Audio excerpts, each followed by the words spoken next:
बारिश से भरी एक ठंडी रात, हाईवे की बीचों बीच आरव की कार अचानक बंद हो गई। चारों तरफ घना जंगल था, मोबाइल में नेटवर्क नहीं और बारिश लगातार तेज होती जा रही थी।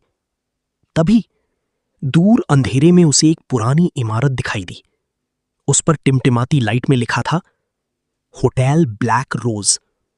होटल बहुत पुराना था, लेकिन अंदर सब कुछ साफ सुथरा, जैसे वहां लोग अभी भी रहते हों।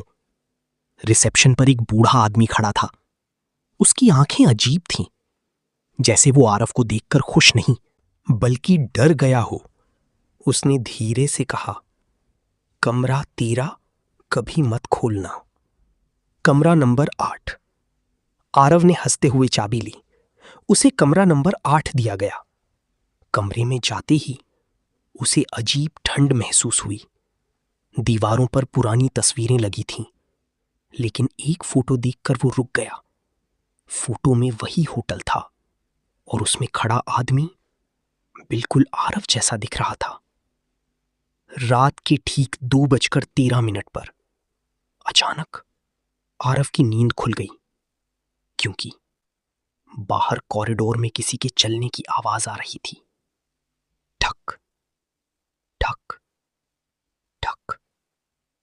धीरे धीरे आवाज उसके कमरे के बाहर आकर रुक गई। फिर दरवाजे पर 3 बार दस्तक हुई। दरवाजे के नीचे आरव डरते हुए दरवाजे के पास गया और नीचे से झांक कर देखा। उसका खून जम गया।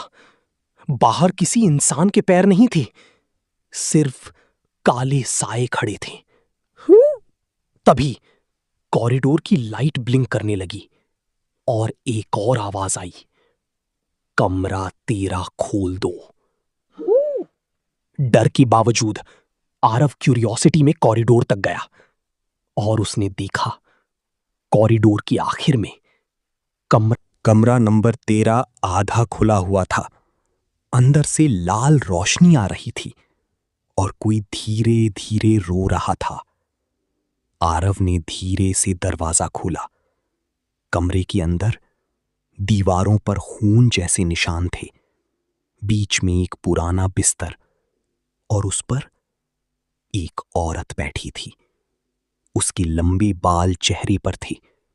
वो धीरे धीरे रो रही थी। अचानक उसने अपना सिर उठाया।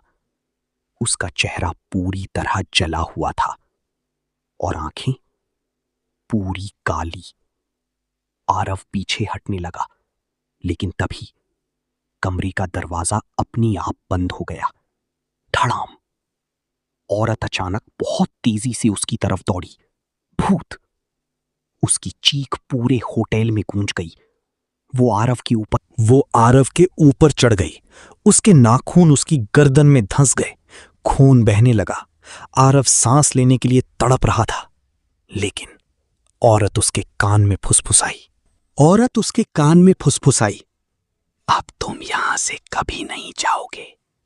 अचानक पूरा कमरा अंधेरे में डूब गया और कुछ सेकंड बाद सब शांत। अगली सुबह हाईवे पुलिस को आरव की खाली कार मिली, लेकिन आरव कहीं नहीं मिला। उसी रात एक नया मुसाफिर उस होटल में आया। रिसेप्शन पर वही बूढ़ा आदमी खड़ा था, लेकिन इस बार उसके पीछे आरव खड़ा था।